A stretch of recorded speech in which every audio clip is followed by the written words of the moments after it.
अपराध टॉप 9 में बात करेंगे जम्मू कश्मीर के किस इलाके से 8 अलगाववादी हुए गिरफ्तार। शाहजहांपुर में फायरिंग करने वाले गुटों पर पुलिस ने क्या कार्रवाई की, कहां साइबर ठगों को पुलिस ने किया गिरफ्तार। जम्मू कश्मीर पुलिस ने आतंकवाद और अलगाववादी गतिविधियों के खिलाफ बड़ी कार्रवाई की है। पुलिस ने 8 अलगाववादियों को गिरफ्तार किया है। ये गिरफ्तारियां बांदीपुरा जिले के विभिन्न स्थानों पर की गई है। पुलिस ने इनके पास से आपत्तिजनक सामग्री, पर्चे और मोबाइल फोन बरामद किए हैं। यह कार्रवाई आतंकी नेटवर्क को कमजोर करने के उद्देश्य से की गई है। उत्तर प्रदेश की राजधानी लखनऊ में एक रेस्टोरेंट पर हमला किया गया। चिन्हित थाना क्षेत्र में एमटी यूनिवर्सिटी के सामने बने इस रेस्टोरेंट पर 7 बम फेंके गए। इस हमले में रेस्टोरेंट में काम करने वाले कर्मचारी बाल बाल बच गए। ये पूरी वारदात सीसीटीवी कैमरे में रिकॉर्ड है। बताया जा रहा है कि 10 लड़कों ने रेस्टोरेंट पर हमला किया है। उत्तर प्रदेश के शाहजहांपुर में मामूली विवाद को लेकर 2 गुटों में जमकर पत्थरबाजी हुई। पत्थरबाजी के दौरान एक ग्रुप ने फायरिंग की। इस वीडियो में फायरिंग की आवाज साफ सुनाई दे रही है। इस फायरिंग के बाद माहौल और भी गर्म हो गया। गांव वाले दहशत में आ गए। फिलहाल वायरल वीडियो के आधार पर पुलिस मामले की जांच में जुट गई है। पटियाला रेलवे स्टेशन के नजदीक एक ऑफिस में बैठे व्यक्ति की गोली मारकर हत्या कर दी गई। मृतक की पहचान महेंद्र उर्फ मामा के रूप में हुई है। मृतक का शव कुर्सी पर ही पड़ा था, जिसके सिर और शरीर में कुल 3 गोलियां लगी हुई थी। गोली मारने के बाद आरोपी फरार हो गए।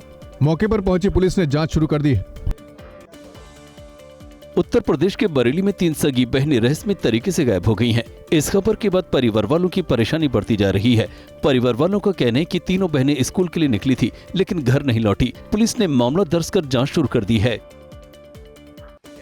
मध्य प्रदेश के रायसेन में तलवार लहराते युवक का वीडियो वायरल हो रहा है। एक ही कॉलोनी में रहने वाले 2 पक्षों में जमकर लड़ाई हुई, जिसके बाद लाठी डंडों और तलवार से हमला किया गया। पुलिस ने वायरल वीडियो के बाद दोनों पक्षों के खिलाफ मामला दर्ज किया है।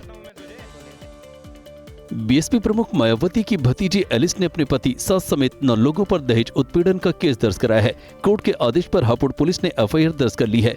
एफआईआर दर्ज होने के तुरंत बाद बीएसपी ने नगर पालिका अध्यक्ष पुष्पा देवी, उनके पति और पुत्र को पार्टी से निष्कासित कर दिया है। इलाहाबाद हाईकोर्ट ने छात्रा से बलात्कार के आरोपी को जमानत दे दी है। कोर्ट ने कहा कि लड़की ने खुद ही परेशानी को न्योता दिया था और वो ही इस कथित वारदात की जिम्मेदार है। छात्रा का आरोप था कि बार में मिले एक शख्स ने उसके साथ नशे की हालत में दुष्कर्म किया था। आरोपी ने कहा कि वो खुद उसके साथ जाने को तैयार हुई थी और सब कुछ सहमति से हुआ। चंडीगढ़ पुलिस ने डिजिटल अरेस्ट करने वाले गिरोह का भांडाफोड़ किया है। रिटायर्ड कर्नल को वीडियो कॉल के जरिए डराकर 3 करोड़ 41 लाख रुपए की ठगी करने वाले साइबर ठगों को पुलिस ने गिरफ्तार किया है। दोनों आरोपी पुलिस रिमांड पर हैं और उनसे पूछताछ जारी है। पुलिस ने रिटायर्ड कर्नल की शिकायत पर यह कार्रवाई की है।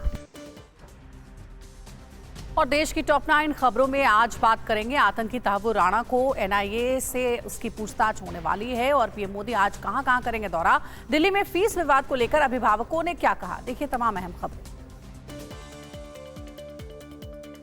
मुंबई आतंकी हमले के मास्टरमाइंड तहव्वुर राणा को दिल्ली की पटियाला हाउस कोर्ट ने 18 दिन की एनआईए की कस्टडी में भेज दिया है। एनआईए ने कोर्ट से 20 दिन की रिमांड मांगी थी। स्पेशल एनआईए जज चंद्रजीत सिंह ने बंद कमरे में मामले की सुनवाई की और देर रात 2 बजे के बाद फैसला सुनाया। आतंकी तहव्वुर राणा को 18 दिन की एनआईए कस्टडी मिलने के बाद उसे कड़ी सुरक्षा में एनआईए हेडक्वार्टर में रखा गया है। एनआईए कार्यालय के बाहर और आसपास की प्रमुख सड़कों को वाहनों के आवागमन के लिए बंद कर दिया गया, यानी सुरक्षा ऐसी कि परिंदा भी पर न मार सके। Jawaharlal Nehru stadium metro station के गेट नंबर 2 से प्रवेश और निकास पर रोक लगा दी गई है। आतंकी तहव्वुर राणा की फ्लाइट कल शाम करीब 6:30 बजे दिल्ली के आईजीआई एयरपोर्ट पर उतरी। एनआईए ने उसे एयरपोर्ट पर ही गिरफ्तार किया। इसके बाद उसकी मेडिकल जांच की गई। देर रात तहव्वुर राणा को पटियाला हाउस कोर्ट में पेश किया गया। इस दौरान पटियाला हाउस कोर्ट की सुरक्षा व्यवस्था बेहद सख्त नजर आई। प्रधानमंत्री नरेंद्र मोदी आज उत्तर प्रदेश के वाराणसी और मध्य प्रदेश के अशोकनगर जिले का दौरा करेंगे। ये प्रधानमंत्री मोदी का वाराणसी का 50वां दौरा होगा। इस मौके पर वो 3,880 करोड़ रुपए से अधिक विभिन्न विकास परियोजना का उद्घाटन और शिलान्यास करेंगे। प्रधानमंत्री वाराणसी में एक विशाल जनसभा को भी संबोधित करेंगे। वाराणसी दौरे के बाद मध्य प्रदेश के आनंदपुर धाम पहुंचेंगे। पंजाब के कांग्रेस प्रभारी भूपेश बघेल 2 दिन के चंडीगढ़ दौरे पर जा रहे हैं। भूपेश के दौरे से पहले पंजाब कांग्रेस के प्रदेश अध्यक्ष अमरिंदर सिंह राजा वंडिंग का बड़ा बयान सामने आया है। उन्होंने कहा कि पार्टी में रहकर पार्टी के खिलाफ काम करने वालों पर कार्रवाई होगी। उन्होंने कहा कि कांग्रेस अधिवेशन में भी इस पर चर्चा हुई है।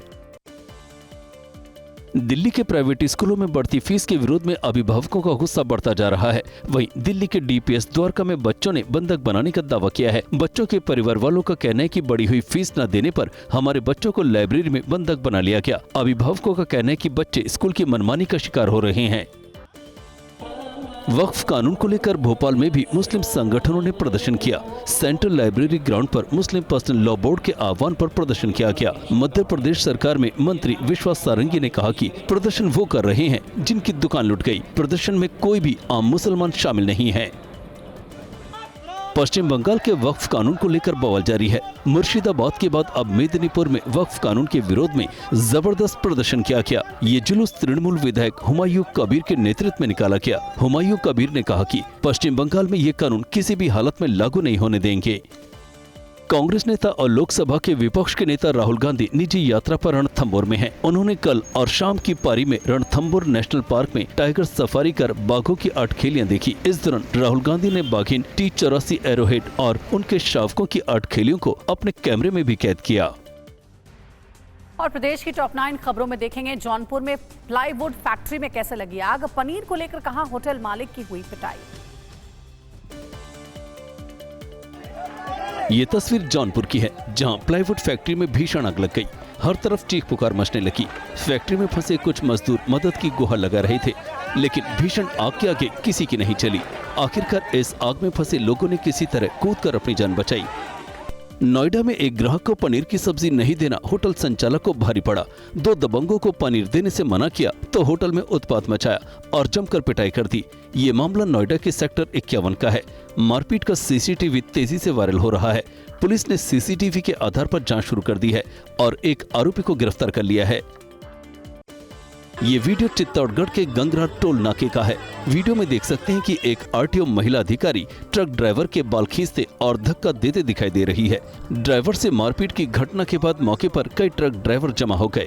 इस दौरान महिला अधिकारी ये कह रही थी कि ये राजस्थान है, यहाँ यूपी वालों की दादागिरी नहीं चलेगी। राजस्थान में 12 जिले के स्थापना दिवस में खुशी का माहौल था, लेकिन जश्न के बीच पलक झपकते ही मातम छा गया। खेल संकुल मैदान पर जिला प्रशासन ने हॉट एयर बलून लगाया गया था। पैराग्लाइडिंग की टेस्टिंग के दौरान हॉट एयर बलून की रस्सी अचानक टूट गई। रस्सी टूटते ही कर्मचारी 60 फीट नीचे गिर गया। आनन फानन में कर्मचारी को अस्पताल ले जाया गया, जहां उसकी मौत हो गई। हैरान करने वाली तस्वीर बेगूसराय की बखरी की है, जहां एक महिला आत्महत्या के इरादे से ट्रेन के आगे कूद जाती है। गनीमत रही कि ट्रेन के ड्राइवर ने महिला को ट्रेन के आगे कूदते हुए देख लिया। उसके बाद इमरजेंसी ब्रेक लगाते हुए महिला को बचा लिया। उसके बाद वहां मौजूद लोगों ने महिला को ट्रेन के नीचे से बाहर निकाला।